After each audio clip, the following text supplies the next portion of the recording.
While the fine touches of the winds carried the sad passage of time, it was living its own solitude away from the crowds of the city. However, what a glorious, splendid past it had.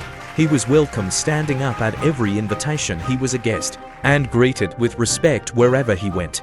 He was a respected warrior with his stance, look and courtesy. His story was set in a time when the world was made up of 4 continents, mystical temples in the mountains, gardens full of flowers, and the home of ancient civilizations, the continent of wisdom and peace.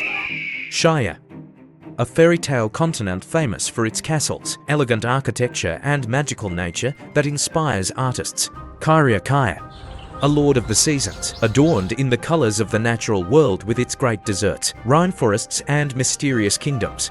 Jupal, the son of the continents with its vast valleys, mountains, and lakes, the ancestor of sacred civilizations, the firstborn.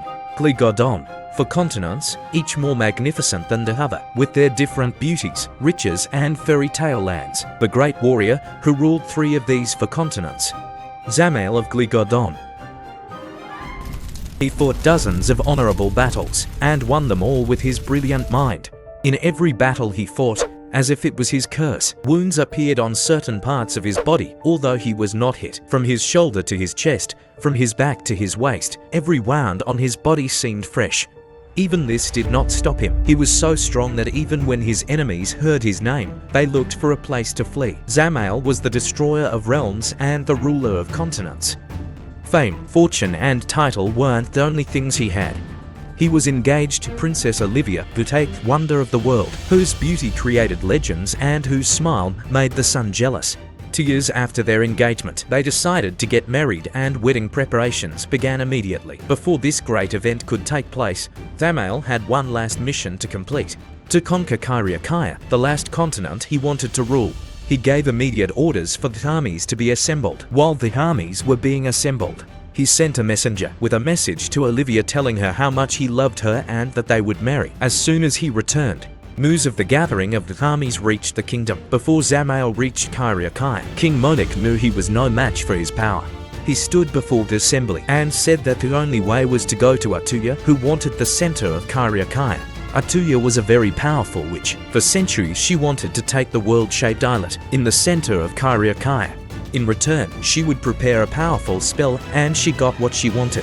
The spell she prepared looked like golden red dust. He whispered words in an ancient language into this dust and blew them into the sky. Zamael and his army approached the forested area near the kingdom of Kyriakaya. Zamael, who was going to prepare a plan, did not realize the danger approaching him, and he breathed in all the dust in the air. The spell took effect in a few minutes. Zamael froze symbols appeared on the left and right sides of his face. His mind was closed to thinking. He couldn't form a single idea about the battle. The soldiers could not wait any longer. Soon they were fighting, but their enemies were too superior. Seeing the signs on Zamael's face, Commander Lau realized something was wrong and decided to retreat. It was the last battle Zamael fought in. From that day on, nothing was the same.